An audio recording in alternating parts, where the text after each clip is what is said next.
하나님의 말씀은 신약성경 베드로후서 3장 1절로 7절까지 있는 말씀입니다. 신약성경 베드로후서 3장 1절로 7절에 있는 말씀입니다.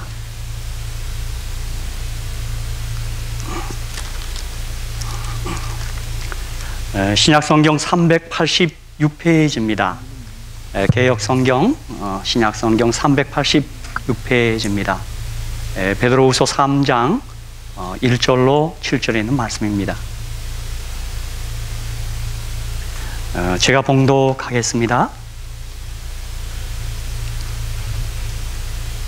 사랑하는 자들아, 내가 이제 이 둘째 편지를 너희에게 쓰노니 이 둘로 너희 진실한 마음을 일깨워 생각하게 하여 곧 거룩한 선지자의 예언한 말씀과 주 대신 구주께서 너희의 사도들로 말미암아 명하신 것을 기억하게 하려 하노라. 먼저 이것을 알지니 말세에 기롱하는 자들이 와서 자기의 정욕을 쫓아 행하며 기롱하여 가로되 주의 강림하신다는 약속이 어디 있느뇨? 조상들이 잔 후부터 만물이 처음 창조할 때와 같이 그냥 있다 하니 이는 하늘이 옛적부터 있는 것과 땅이 물에서 나와 물로 성립한 것도 하나님의 말씀으로 된 것을 저희가 불어 잊으려 함이로다. 이로 말미암아 그때 세상은 물의 넘침으로 멸망하였으되 이제 하늘과 땅은 그 동일한 말씀으로 불사르기 위하여 간수하신 바 되어 경건치 아니한 사람들의 심판과 멸망의 날까지 보존하여 두신 것이니라. 아멘. 오늘 저는 이 본문의 말씀을 가지고 우리는 자랑스러운 재림성도 그런 제목으로 함께 은혜를 나누고자 합니다. 여러분 모두가 아시는 대로 제60회 대총회가 2015년 7월 2일 목요일부터 7월 11일 안식일 오늘까지 텍사스주 샌앤토니에서 지금 열리고 있습니다.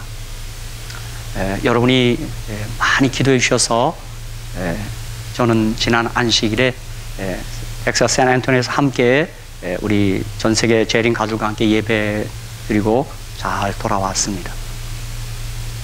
제7일 안식일이 재림교회 가장 큰 영적 잔치입니다.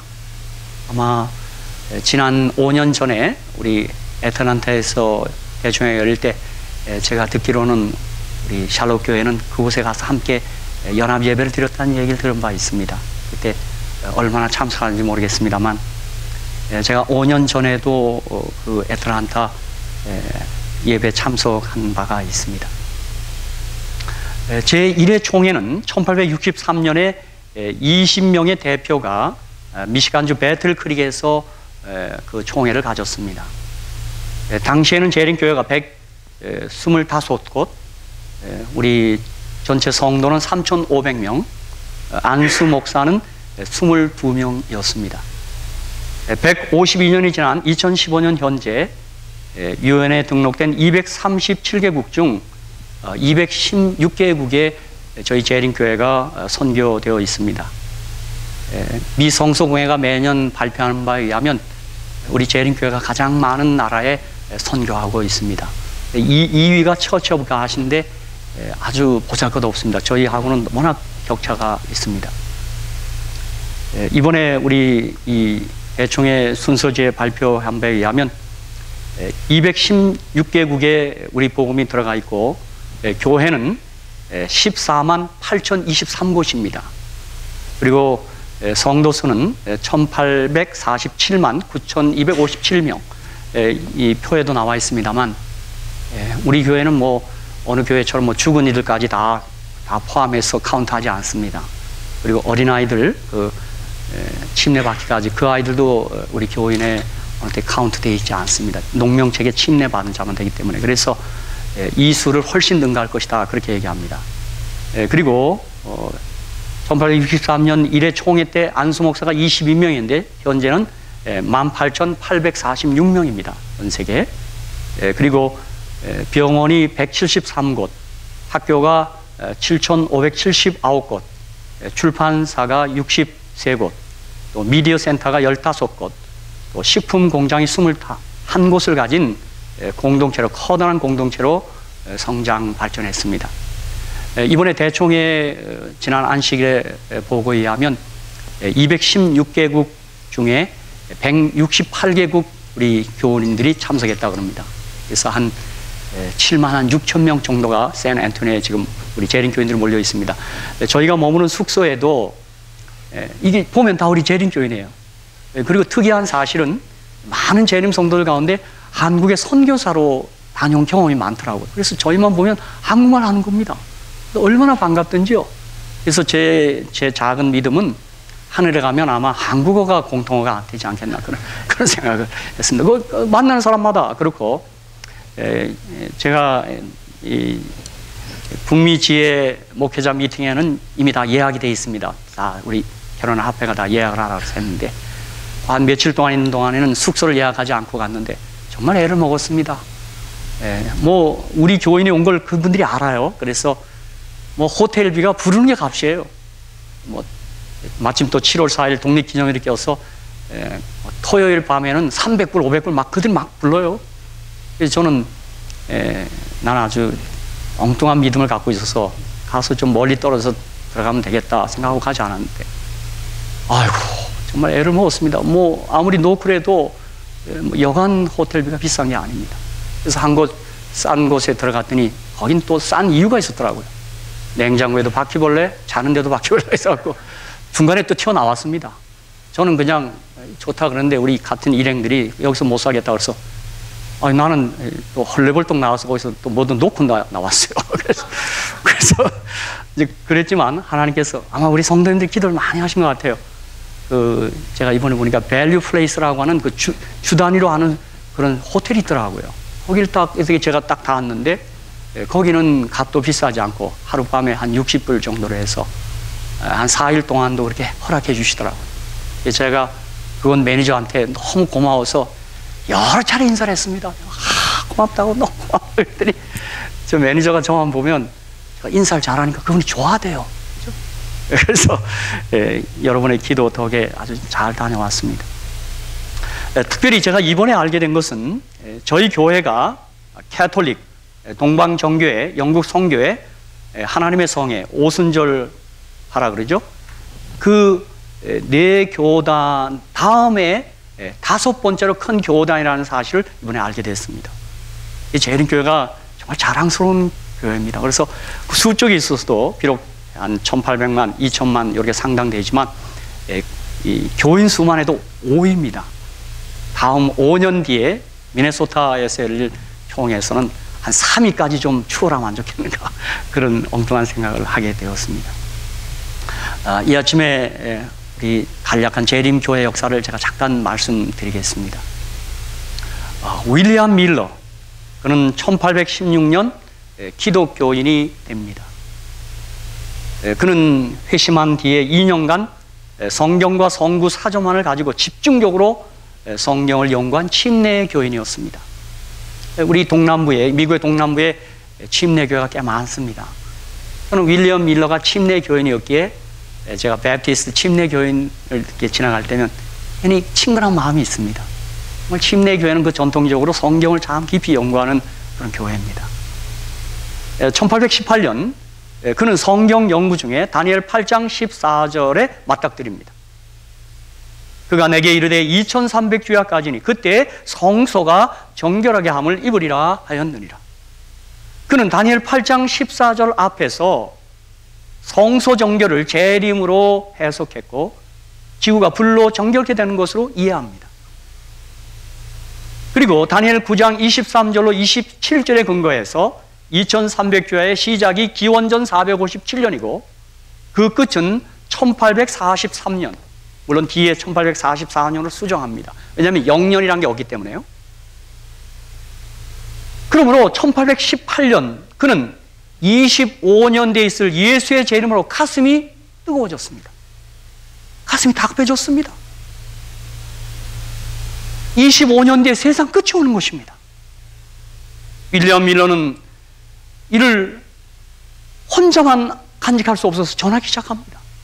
그리고 그는 어느 때 나무 숲에 들어가서 이것을 전할 수 있는 용기를 달라고 그러고 이런 기회를 내게 달라고 그러고 기도하고 있는데, 마침 조카가 우리 목사님, 담임 목사님이 출타 중이어서 설교자가 필요한데 그런 설교 요청을 합니다. 그게 출발이 되어서 그는 이 재림 기별을 뜨겁게 외칩니다. 그리고 그가 전한 재림 기별은 초교파적으로 이 운동에 수많은 사람들이 가담합니다. 물론 그 수에 있어서 미국 북쪽이었기 때문에, 북동부였기 때문에 그 당시 10만여 명이 이 재림 운동에 가담합니다. 이 당시 감리 교인이었던 엘렌 G. 화이트도 가족들과 함께 이 운동에 동참합니다. 하지만 1843년 그리고 뒤이어 1844년 10월 22일은 그냥 지나갔습니다. 사실 재림운동은 시간의 문제가 있었던 것이 아니고 사건의 성격이 문제였습니다. 성소정결은 예수님의 재림이 아닌 예수님의 하늘 지성소 봉사를 의미합니다. 지성소 봉사를 마치신 후에 우리 주님은 재림하시는 것입니다.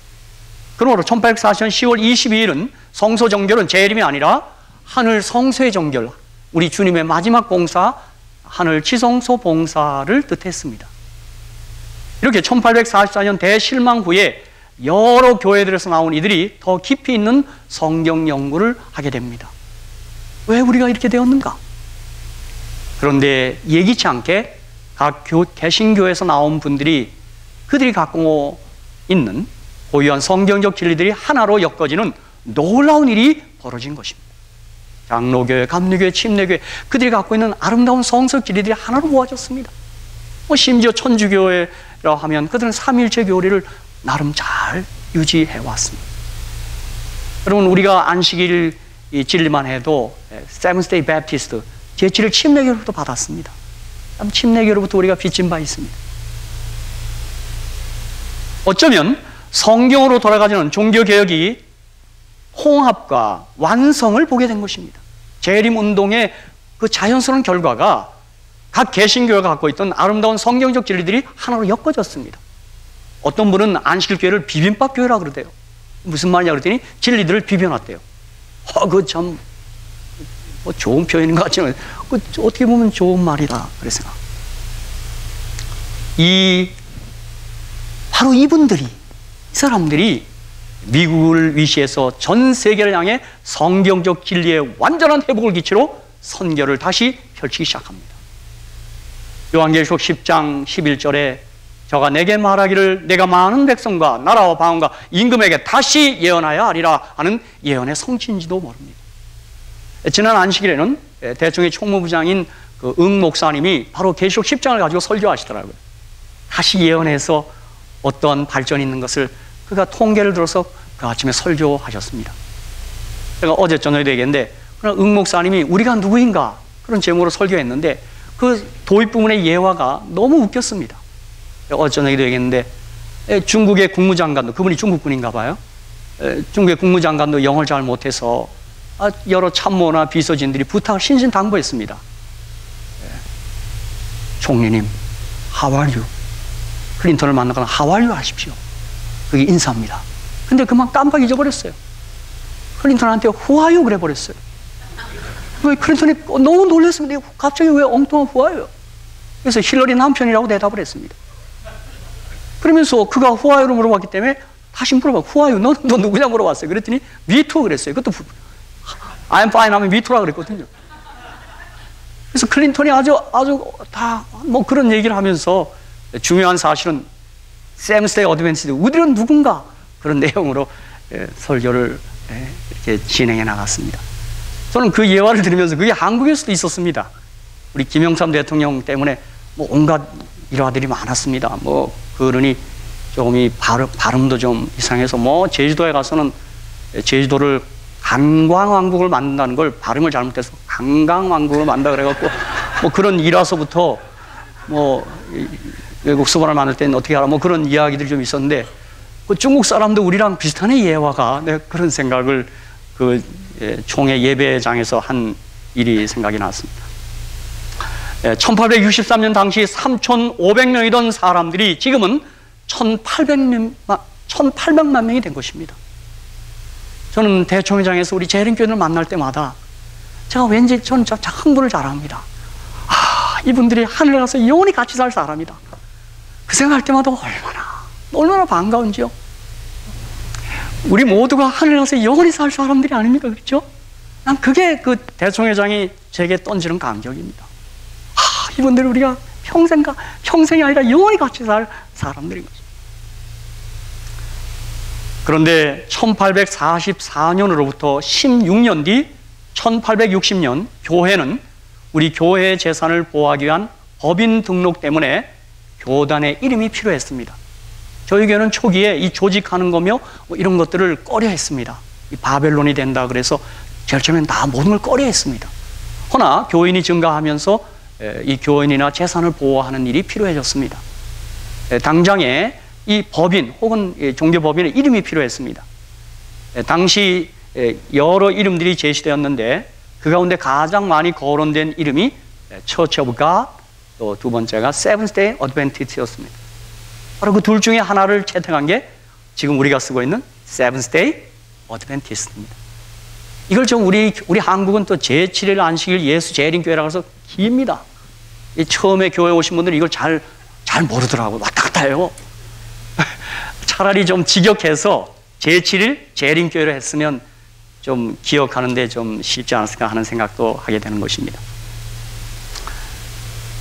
1860년 10월 1일에 우리 교회는 교회의 이름을 Seventh Day Adventist로 그렇게 등록했습니다.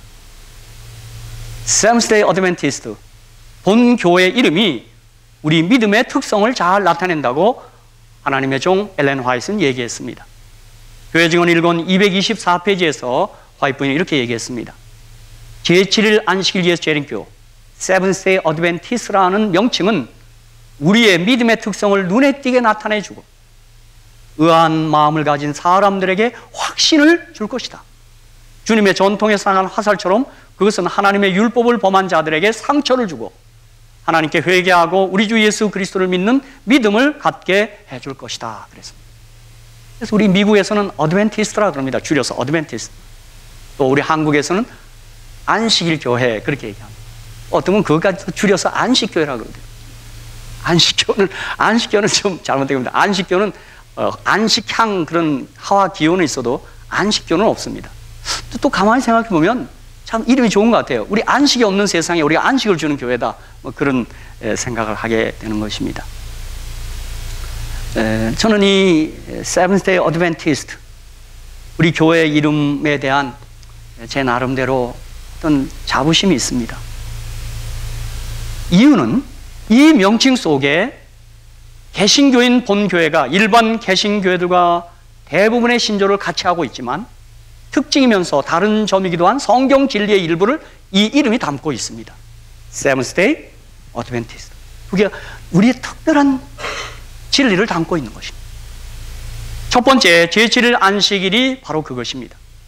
주일 중 첫째 날인 일요일 대신 신구약 성경에 명시된 일곱째 날인 오늘날의 토요일을 십계명 중 넷째 계명에 언급된 진정한 안식일로 우리가 준수하고 있습니다. 그것은 유대교가 준수하던 율법주의적인 안식일이 아닙니다. 창조와 구속의 기념이요 예수 그리스도 안에서 누리는 오늘의 참 안식과 장차 경험할 영원한 안식의 예표로 예수께서 그 주인이라고 선언하신 성경상의 주의 날을 안식일로 준수하고 있는 것입니다. 그러므로 이 안식일을 준수하는 큰 두 집단이 있어요. 어떻게 보면 1800만 유대인이 있어요. 그리고 제7일 안식일의 재림교인이 안식일을 지킵니다. 근데 같은 안식일이라도 같지 않습니다. 예수 없는 안식일, 예수 있는 안식일인 것입니다. 두 번째, 어드벤티스트, 재림교회란 이 죄된 세상 역사의 종결이요 구속의 완성인 예수 그리스도의 재림을 인류의 유일한 소망으로 강조하며 그 임박함을 선포하고 준비시키는 사명을 힘써 이행하는 그리스도인 공동체임을 이 이름은 명시하고 있는 것입니다. Seventh Day Adventist 그렇습니다. 이러한 신분은 세상 역사의 마지막에 존재할 것으로 예언된 그 여자의 남은 자손 곧 하나님의 계명을 지키며 예수의 증거를 가진 자의 입장을 상기시켜 줍니다. 동시에 세상에 보내시는 하나님의 마지막 기별인 세 천사의 기별을 전파하는 하나님의 계명과 예수 믿음을 지키는 자로서의 역사적 사명을 함께 자각하게 합니다. 그래서 우리가 전하는 기별이 세 천사 기별입니다. 그렇죠? 그래서 저는 영원한 복음, 그 다음에 The Great Commission, The Great Commandment, 그 다음에 우리는 하나 꼭 붙인다면 The Great Controversy, 대쟁투를 우리가 세 천사 기별을 통해서 알려주고 있는 것입니다. 그런데 특이하게도 오늘 아침 우리가 방금 읽은 성경 본문에 우리의 이름의 명칭이 드러나 있다는 사실입니다. 제가 그래서 오늘 베드로서 3장 1절로 7절을 본문으로 선택한 것입니다. 이제 이 본문의 그 내용을 따라 우리 교회의 이름이요, 우리 믿음의 특성인 창조와 재림에 대해 이 아침에 함께 생각하며 은혜를 받고자 하는 것입니다. 여러분, 창조와 재림은 아주 중요한 우리의 믿음의 특징입니다. Seventh Day, 창조주 하나님을 올바르게 경배하자는 것입니다. 베드로서 3장 3절과 5절에 먼저 이것을 알지니 말세에 기롱하는 자들이 와서 자기의 정욕을 쫓아 행하며 기롱하여 가로되 이는 하늘이 옛적부터 있는 것과 땅이 물에서 나와 물로 성립한 것도 하나님의 말씀으로 된 것을 저희가 불어 잊으려 함이로다. 이 마지막 때에 창조에 대한 반역과 도전이 있겠다 이 말입니다. 제가 이 베드로서 3장 3절과 5절을 현대인의 성경과 공동 번역으로 제가 다시 읽어드리겠습니다. 현대인의 성경은 그들은 하나님의 말씀대로 하늘이 창조되었고 땅은 물에서 나와 물로 이루어졌음을 일부러 잊으려고 합니다. 그렇게 번역했습니다. 공동 번역에는 로마 캐톨릭과 개신교가 합동으로 한 번역입니다. 그들은 아득한 옛날에 하나님의 말씀으로 하늘과 땅이 창조되었다는 사실을 일부러 외면하고 있습니다. 하나님의 말씀에 의해서 땅이 물에서 나왔고 또 물에 의해서 이루어졌습니다. 이렇게 번역했습니다.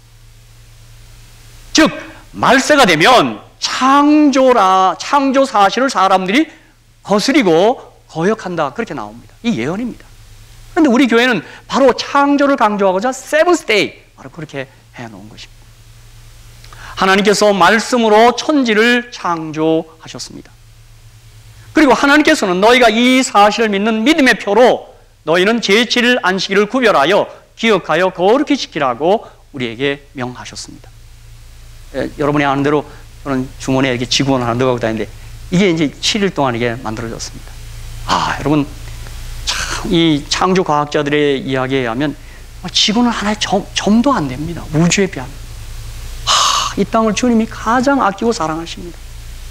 얼마나 놀라운 일인지 모릅니다. 창세기 2장 1절로 3절에 천지와 만물이 다 이루리라 하나님이 지으시니 일곱째 날이 이를 때 마치니 그 지으시는 일이 다함으로 일곱째 날에 안식하시니라. 하나님이 일곱째 날을 복주사 거룩하게 하셨으니 이는 하나님이 그 창조하시며 만드신 모든 일을 마치시고 이날에 안식하셨음이더라. 일곱째 날이 정말 특별한 날입니다. 이날에 복 주셨다고 말합니다. 그래서 창세기 1장에 보면 이 복이라는 단어가 생명체가 등장할 때 그 단어가 등장합니다. 근데 이 안식일은 어떤 생명체가 아닙니다. 근데 이날에 복을 주셨다는 걸 보면 이날에 우리 생명과 건강에 관련해서 하나의 특별한 은혜를 주신 날이라고 저는 생각합니다. 그래서일까 예수님이 이 땅에 오셔서 안식일에 병자를 고쳤습니다. 전 그 예산 일이 아닌 것입니다. 특별히 어떤 분은 창세기에는 안식일 예배가 거기 드러나 있지 않다 그러는데 그건 잘 모르는 말씀입니다. 창세기 4장 3절로 5절을 히브리 원어로 읽으면 그렇게 말할 수 없습니다. 세월이 지난 후에 이게 히브리어로 여러분 용서하십시오. 와에히 미케스 야밈이라는 뜻입니다. 히브리어가 그 말입니다. 이게 뭐냐면 히브리 원어를 그대로 번역하면 시간의 끝에 이런 말입니다. 그 당시 시간 개념은 일주일 단위였습니다. 그 시간의 끝은 안식일입니다. 아벨과 가인은 안식일에 예배드린 겁니다. 이 안식일은 여러분 갑자기 출애굽기에 갑자기 출현한 게 아닙니다. 그래서 와에히 미케스 야밈, 그 시간의 끝에 가인은 땅의 소산으로 제물을 삼아 여호와께 드렸고 아벨은 자기도 양의 첫 새끼와 그 기름으로 드렸더니 여호와께서 아벨과 그 제물은 연락하셨으나 가인과 그 제물은 연락하지 아니하시니라. 여기서 중요한 사실은 안식일의 시간의 끝에 우리가 예수 그리스도로 예배 드리는 일의 중요성을 강조하는 것입니다. 우리 예수 없이 예배 드리면 이 예배에 연락하지 않습니다. 우리 모두 이날에 우리의 구속주인, 세상 지루한 어린 양 예수를 우리가 경배하고 찬양하는 것입니다. 그러다가 출애굽기 20장 8절로 11절에 우리 주님께서는 아주 성문화시켰습니다. 안식일을 기억하여 거룩시키라. 엿새 동안은 힘써 내 모든 일을 행할 것이나 제7일은 너의 하나님 여호와의 안식일인 즉 너나 내 아들이나 내 딸이나 내 남종이나 내 여종이나 내 육축이나 내 문 안에 유하는 객이라도 아무 일도 하지 말라. 이는 엿새 동안에 나 여호와가 하늘과 땅과 바다와 그 가운데 모든 것을 만들고 제7일에 쉬었습니다. 그러므로 나 여호와가 안식일을 복되게 하여 그날을 거룩하게 하였느니라. 이날 기억하여 거룩히. 여러분, 다른 계명은 기억하란 말이 없는데 여긴 기억하라. 아마 잊어버릴까 아신 모양입니다. 우리 하나님은 아신 것 같아요. 예? 그러다가 세천세기별 요한계시록 14장 7절에 그가 큰 음성으로 가라되 하나님을 두려워하며 그에게 영광을 돌리라. 이는 그의 심판할 시간이 이뤘음이니 하늘과 땅과 바다와 물들의 근원을 만드신 이를 경배하라 하더라. 그렇게 말했습니다. 그렇습니다. 이 세계와 우리는 하나님이 만드셨습니다. 헌데 이를 기록하는 일의 대표격이 우리 시대의 진화론입니다. 여러분, 진화론이라는 것을 저는 고등학교 때까지 생물 시간에 그냥 그게 진리인 것처럼 그대로 믿었습니다. 그때 어느 미션 스쿨에도 해프닝이 있었던 모양입니다. 어떤 선생님이 아마 신앙 안 하는 분이었나 봐요. 그래서 자꾸 진화됐다 그러고 아메바에서 원숭이로 진화됐다니까 그 믿는 학생이 하나 반론했다 그러대요. 잘한 것 같지는 않아요. 선생님한테 태도는 잘못된 것 같아요. 그렇다면 선생님 우리 똥구멍은 다 빨겠냐고 이렇게 얘기했다고 그래요. 선생님 우리 이놈이 그랬더니 선생님이 그렇게 얘기하지 않았냐. 그런 제가 참 웃지 못할 그런 얘기도 들은 바 있습니다만 이게 진화론이 우리 모두에게 하나의 진리인 양 정설인 양 받아들여졌습니다. 우리가 아는 대로 진화론은 아메바에서부터 점진적으로 진화하여 오늘날의 사람이 되었다는 주장이요 그 이론입니다. 아메바는 몸의 조직이 지극히 간단하며 형체가 일정하지 않은 원생 동물의 총칭입니다. 음식을 먹는 입조차 없습니다. 그 미생물 같은 것이 오랜 세월 진화하여 덩치 큰 동물이 되고 사람과 비슷한 꼴이 되었다가 드디어 사람으로 진화하였다는 것이 그 진화론의 줄거리입니다. 진화론이 과학의 이름으로 온 세계에 버젓이 등장한 것입니다. 그런데 제가 창조과학자들의 글에 보니 프랑스의 파스테르가 생명이 자연 발생적으로 생겨날 수 있는지를 알아보기 위한 실험을 통해 확인한 내용은 생명은 생명으로부터만 유래한다는 생명 속성설을 파스테르가 주장합니다. 생명은 생명으로부터만 유래한다. 이로써 단세포 아메바가 저절로 생겨났다고 주장하는 진화론은 생명 속성설에 어긋난다고 그렇게 주장했습니다. 그래서 생명은 생명이신 하나님부터 나왔음이 맞다는 것이 창조과학자들의 주장입니다. 한편 또 맨델, 오스트리아의 맨델이 나타나서 그가 실험을 통해 확증한 생물의 한 종은 다른 종으로 변할 수 없다는 유전 법칙이 발표됩니다. 우리 모두가 과학자는 아닌데 제가 간단히 좀 말씀드립니다.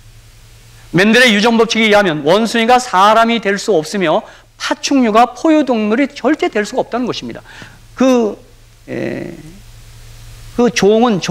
종이 이렇게 계속 유지된다는 그런 법칙입니다. 그러니까 생물의 한 종이 다른 종으로 변할 수 없다는 것이 맨델의 유전 법칙입니다. 사람에게서는 사람만 태어나고 원숭이에게서는 원숭이만 태어난다는 것이 유전 법칙의 결론입니다. 그런데 이것을 증명하는 것이 사람의 호르몬에서 그게 증명되었습니다. 여러분이 아마 페르몬이라는 호르몬 이야기를 들어보셨을 거예요. 그러니까 이 시대 사람들이 꽤가 많아요. 이 페르몬 호르몬을 다 팝니다. 그걸 뿌리면 사랑을 유도하는 물질이라고 그렇게 해서 팔더라고요.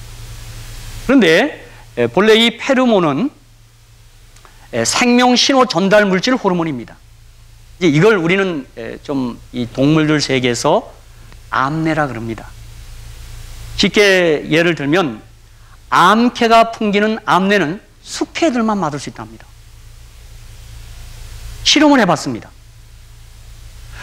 한 울타리에 고양이, 돼지, 소, 염소 다 갖다 놨습니다. 수컷들을 갖다 놨어요. 그런데 암캐가 풍기는 암내는 숙회만이 맡지 못합니다.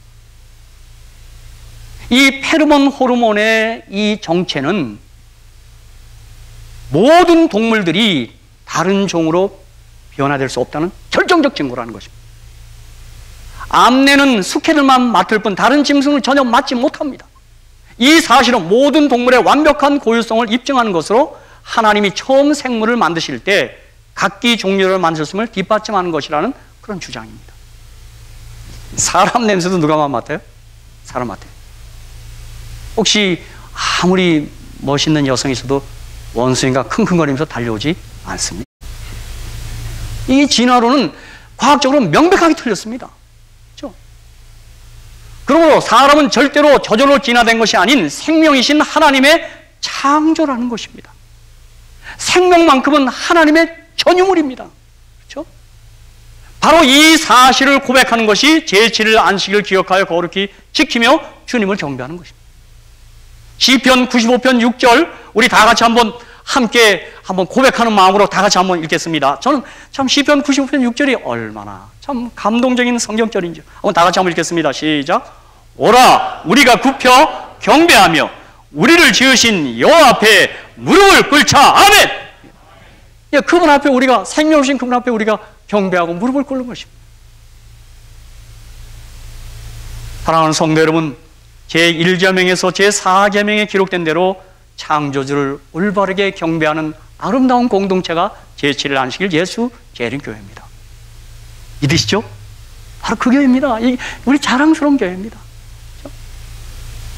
그리고 우리들만 하나님의 형상으로 지음 받았다고 고백하는 거고, 그러므로 우리는 하나님의 성품인 사랑하는 일과 창조하는 일에 더더욱 헌신해야 하는 것입니다. 아울러 우리 모두가 우리 자신뿐만 아니라 우리 주위 사람들을 그 가치를 제대로 인정해 주어야 합니다. I am made in God, made in Korea. I am made in God. 제가 보통 작품이 아닙니다. 여러분, 제가 에베소에 보니까 사도 바울이 우리는 하나님의 만드신 바라, 그게 포에마입니다. 포에마, 헬라어가요. 그 포엠에서 나온 게 포임이고 그게 작품입니다. 우린 작품입니다. 우린 상품 아닙니다. 상품은 가격을 매깁니다. 그 질에 따라. 근데 작품은요, 누구나 고유한 가치가 있습니다. 제가 피카소 작품을 보니까 피카소가 저보다 그림을 잘 못 그리더라고요. 근데 그게 위대한 작품입니다. 우리 가운데 내가 생각해 왜 저렇게 생겼을까 하는 분 절대 무시하면 안 됩니다. 그분이 피카소의 작품인 줄로 믿습니다. 여러분, 작품은 고유한 가치가 있어요. 제가 다시 한번 고백합니다. I am made in God. 아멘. 그렇죠. 여러분, 우리가 대단한 사람들입니다. 그렇죠? 하나 더 얘기한다면 I am VIP. 그렇죠? 여러분이 공항 여행하러 나가실 때 VIP 쪽으로 가보십시오. 물론 제지는 당하겠지만 우기십시오 좀. VIP라고. 그렇죠? 그거 필요합니다. 우리 VIP입니다. 우리 보통 사람들이 아닙니다. 우리 하나님이 우리 만드신 제작자십니다. 여러분이 성경에 보면 창세기 25장 21절에도 이삭이 그 아내가 잉태하지 못함으로 그를 위하여 여호와께 간구하며 여호와께서 그 간구를 들으셨으므로 그 아내 리브가가 잉태하였더니. 그렇죠? 30장 1절 2절 라헬이 자기가 야곱의 아들을 낳지 못함을 보고 그 형을 투기하여 야곱이 이르되 나로 자식을 낳게 하라. 그렇지 않으면 내가 죽겠노라. 야곱이 라헬에게 노를 바라여 가로되 그대로 성태치 못하기 전에 하나님이시니 내가 하나님을 대신하겠느냐. 생명만큼은 하나님밖에 할 수 없습니다. 마귀도 흉내내지 못합니다. 그렇죠? 생명 가지고 장난할 수 있지만 생명 못 만듭니다. 그렇죠? 예? 여러분, 한번 우리 인체에 대해서 한번 좀 묵상해 보십시오. 인체 이거 정말 신비합니다, 이거요. 여기 지금 피가요, 혈관이 10만 킬로인데요. 10만 킬로를 계속 좀 돌고 있는 겁니다. 적혈구가 100, 이런 것들 돌고 다녀요. 이거 피곤하다고 쉬었다 하면 큰일 납니다. 그냥 그대로 가는 겁니다. 이게 오늘 내가 살아있다는 게 이게 기적입니다. 그렇죠? 하나님이 우리를 지금도 통치하고 다스리시는 것입니다. 그래서 우리 예수님이 요한복음 14장 6절에 내가 곧 길이요 진리요 생명이니 나로 말미암지 않고는 아버지께로 올 자가 없느니라. 아멘. 저는 늘 우리 이 교과 공부를 제가 인터넷 통해서 제가 우리 김명호 목사님 그 공부를 합니다. 그 사이트 올리면 그걸 내가 공부를 합니다. 공부할 때마다 좀 이렇게 할까? 저 오늘 아침에도 너무 감격해서 지선한테 김명호 목사한테 전화 한번 해야 돼. 그 목사님이 늘 이 성경을 풀어주실 때 그 생명적 관점에서 풉니다. 저는 얼마나 고마운지 이런 말할 수가 없어요. 참 좋은 스승을 두셨다. 참 오래 사셔야 될 텐데 내가 전화하면 목사님 오래 사셔야 합니다. 오래 사셔야 돼. 그런 생각을 합니다. 여러분, 이 위대한 생명의 주인이 저와 여러분이 예배하고 경배하고 찬양하는 하나님이신 것을 우리가 감사하시기 바랍니다. 그분이 우리 생명을 주시고 생명을 유지 관리하시는 분이십니다. 세븐 데이, 바로 그것이 우리의 고백이 들어있는 것입니다. 두 번째, 어드벤티스트, 재림하시는 예수님을 간절히 사모하며 살자고 하는 내용입니다. 정말 우리는 어드벤티스트입니다. 그렇죠? 베드로서 3장 3절 4절, 먼저 이것을 알지니 말세에 기롱한 자들이 와서 자기의 정욕을 쫓아 행하며 기롱하여 가로되 주의 강림하시다는 약속이 어디 있느냐? 조상들이 잔으로부터 만물이 처음 창조할 때 같이 그냥 있다 하니 주님이 오신다는 게 어디 있느냐? 그렇게 기록을 합니다. 우리는 이름을 통해서 주님 오신다! 그렇게 정말 선교하는 것입니다. 주님은 분명 다시 오십니다. 하지만 재림을 전면 부인하는 일이 있는가 하면 재림을 믿기는 하지만 그렇게 간절하게 기다리지 않는 이들도 있습니다. 소위 영원 불멸을 믿는 사람들은 재림을 간절하게 기다리지 않습니다. 이들은 사람이 죽으면 곧 영원히 천당과 지옥으로 갔다고 믿는 사람들입니다. 이 이론을 많은 사람들이 믿고 있고 대부분의 기독교인들이 이렇게 믿고 있습니다. 이 이론을 믿고 있는 이상 재림을 간절히 기다릴 이유가 없어집니다. 이미 갔는데요.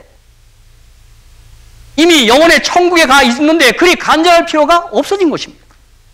사실 영원불멸설은 애굽과 그리스의 이교 사상인데 기독교 안에 들어와 버젓이 주인 행사하며 떡하니 자리를 잡고 있는 것입니다.